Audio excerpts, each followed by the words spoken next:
and welcome to another edition of the Book Review Blog. I am your book reviewer, and today we are going to review the second installment of the Gunslinger series by Stephen King. This one is called The Drawing of the Three. As I said, it's the second installment, so there are a few familiar characters.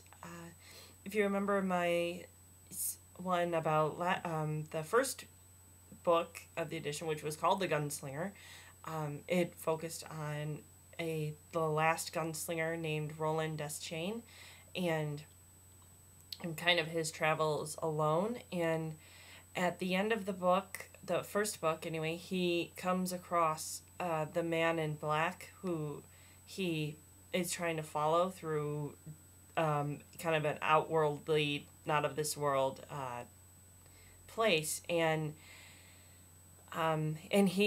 the man in black gives him 3 cards, and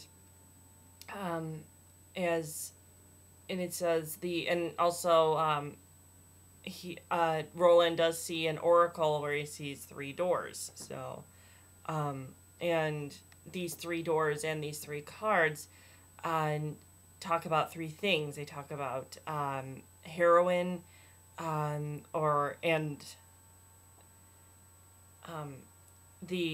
a wheelchair and a pusher. So, and so that kind of goes into what this book is about, this second installment, and it starts off with kind of where the first book ended, with Roland lying alone on the desert, and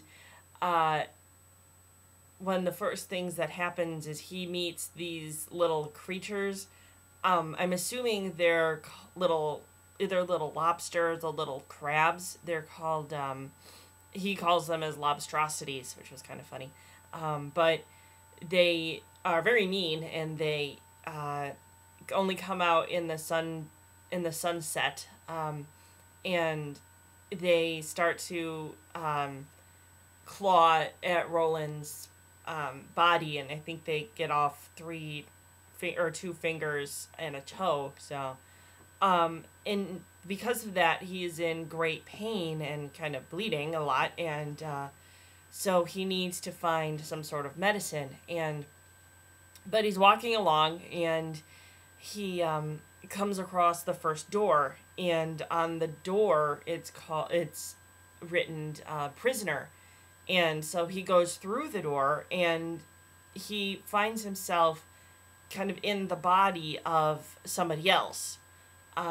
Who he finds himself in the body of is a young man about in his early 20s called Eddie Dean. And Eddie is on a plane to New York, and Eddie is carrying 2 pounds of cocaine under his shirt. He is not a drug dealer exactly, but a drug deliverer, I guess. And he's carrying, or not cocaine, he's carrying heroin. I'm sorry. And Roland kind of realizes that this heroin may kind of help him. He can kind of talk to Eddie, but it's through Eddie's thoughts.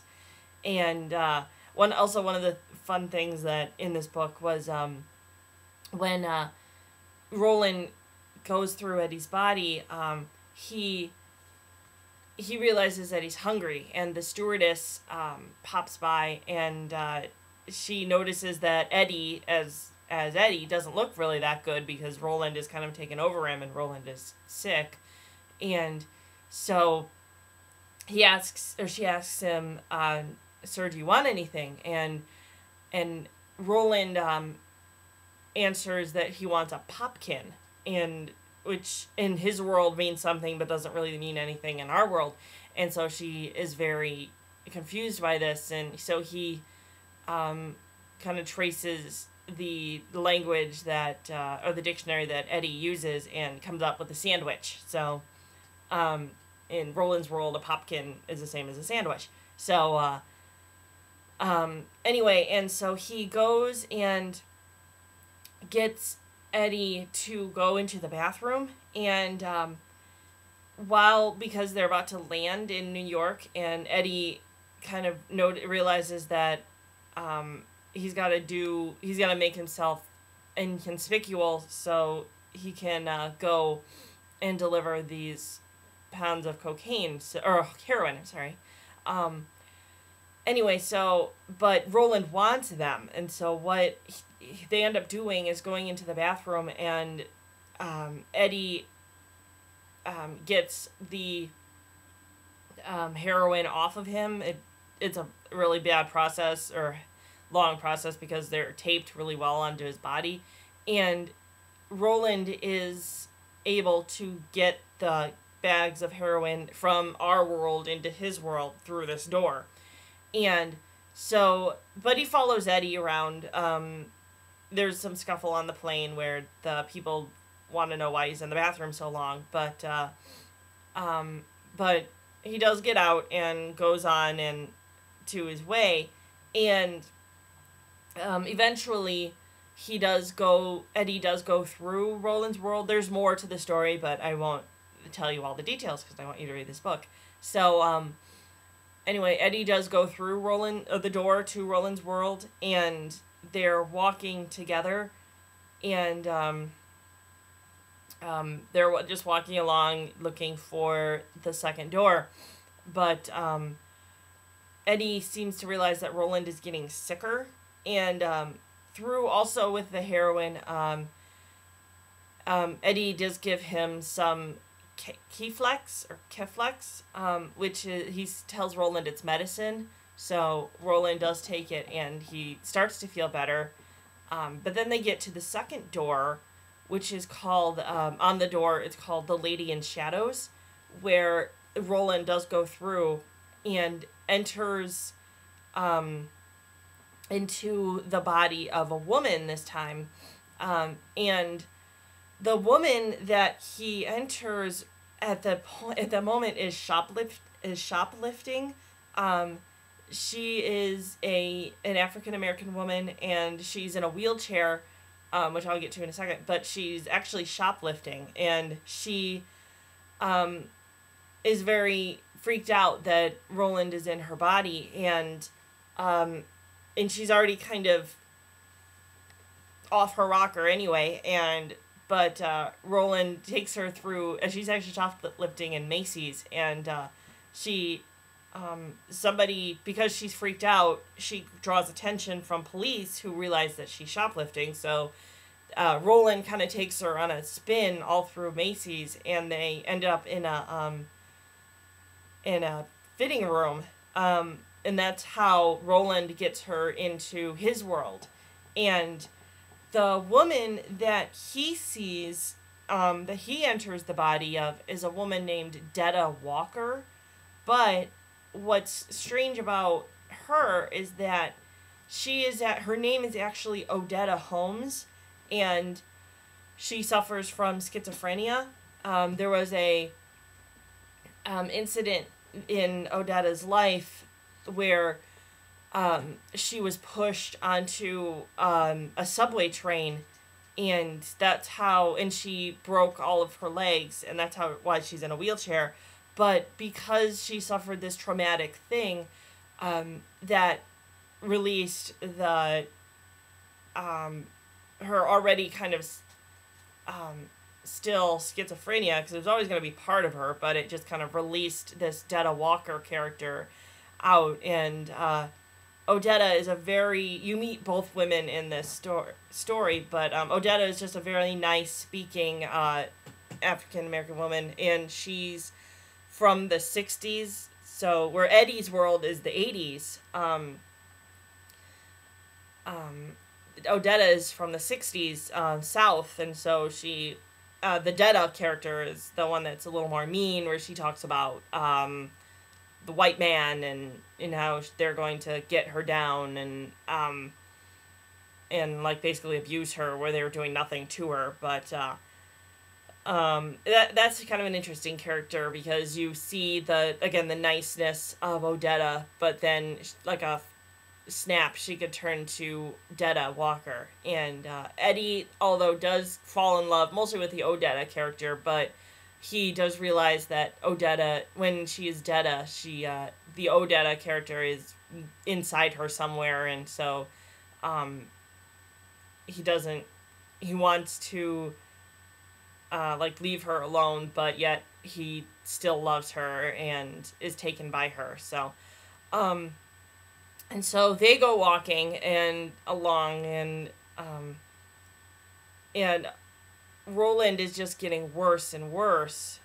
Even though he did take some of the K-Flex, but it wore out. So, by the time that they get to the third door, it's called on it is called the Pusher.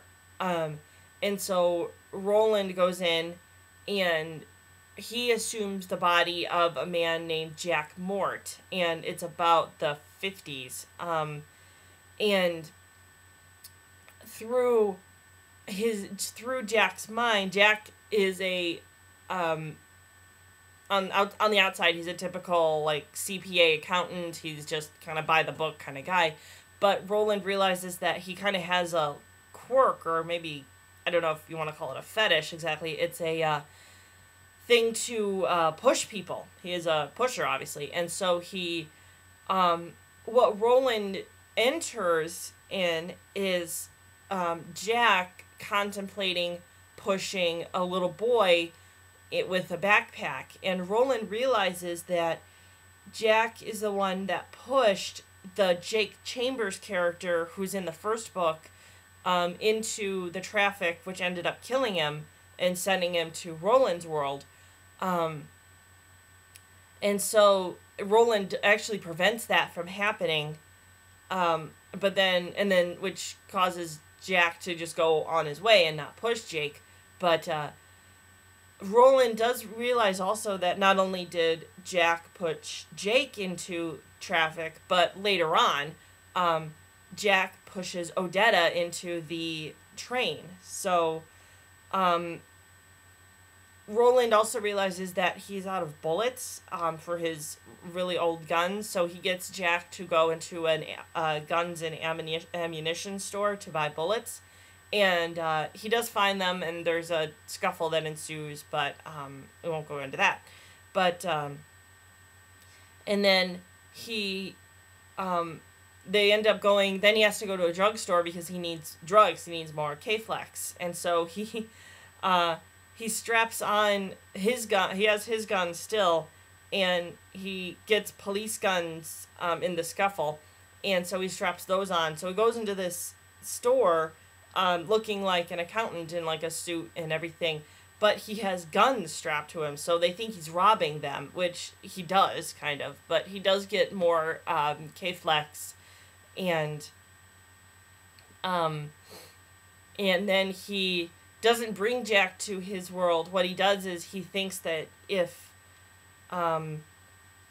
he can get Jack to not push Odetta into the subway, then he can maybe not change her back to a walking human, but at least change it somehow. So, or at least have him repay for what is going to do. So, so he does go to the subway and somehow gets Jack to jump in front of a train, and that ends up killing Jack. So, but Roland is able to get out before Jack is killed. So, and goes out through the door, and again, then some big thing happens, which I'm not going to tell you because again, I want you to read the book. So, but that's kind of where the book ends. In a kind of a very climatic. If you're familiar with Stephen King, it just kind of happens that way a lot, where that happens. But that's the end of this review. And for my next review, I wasn't planning on doing another Stephen King book at this point, but I just saw this in the library, and it's the I don't know if it's his newest book or maybe very, very recent. It's the 11/22/63, which is probably many of you know is the day that John F. Kennedy was shot. So I've started reading it already. It's pretty good. So I'm hopefully looking forward to doing that for the next week's review. And I bid you all a happy day and happy reading.